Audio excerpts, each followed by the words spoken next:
Apa dampak jika iman seseorang lemah? 1. Beribadah tidak dengan hati. Orang yang imannya lemah bisa dilihat saat mereka beribadah. Ketika melakukan perintah Allah, ia tidak melakukannya dengan sepenuh hati, bahkan meremehkan. Misalnya saat sholat, pikirannya mudah melayang-layang dan mudah dikuasai was-was setan.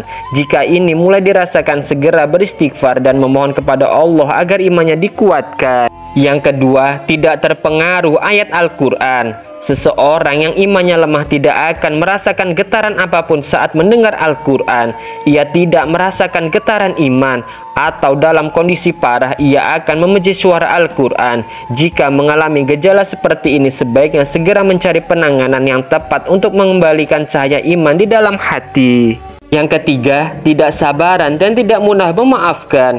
Rasulullah bersabda bahwa iman yang utama adalah sabar dan pemaaf. Tapi jika seseorang yang memiliki iman yang lemah, ia tidak akan mengembalikan segala ketidaknyamanan kepada Allah. Ia lebih mengutamakan emosi karena ia sulit bersabar dan memaafkan. Padahal Allah Subhanahu wa Ta'ala akan bersama dengan orang yang mau bersabar dan pemaaf. Yang keempat, serakah. Orang yang serakah dan tamak tidak akan pernah merasa cukup dengan pemberian Allah. Mereka yang tamak hatinya mudah menginginkan hal-hal bersifat duniawi, walaupun tidak memahami apa manfaatnya. Sifat ini timbul karena rasa ketidakpercayaan dengan takdir Allah. Padahal jika mereka tahu bahwasanya Allah Maha Pemberi kepada setiap umatnya. Yang kelima, tidak menyesal berbuat dosa. Orang yang beriman senantiasa merasa mereka diawasi selalu oleh Allah Subhanahu wa Ta'ala. Ia percaya Allah Maha Adil dan Maha Melihat, sehingga semua dosa dan maksiat akan mendapat balasan yang setimpal dari Allah Subhanahu wa Ta'ala.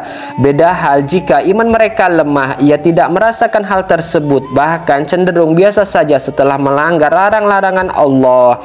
Wallahu a'lam bishawab.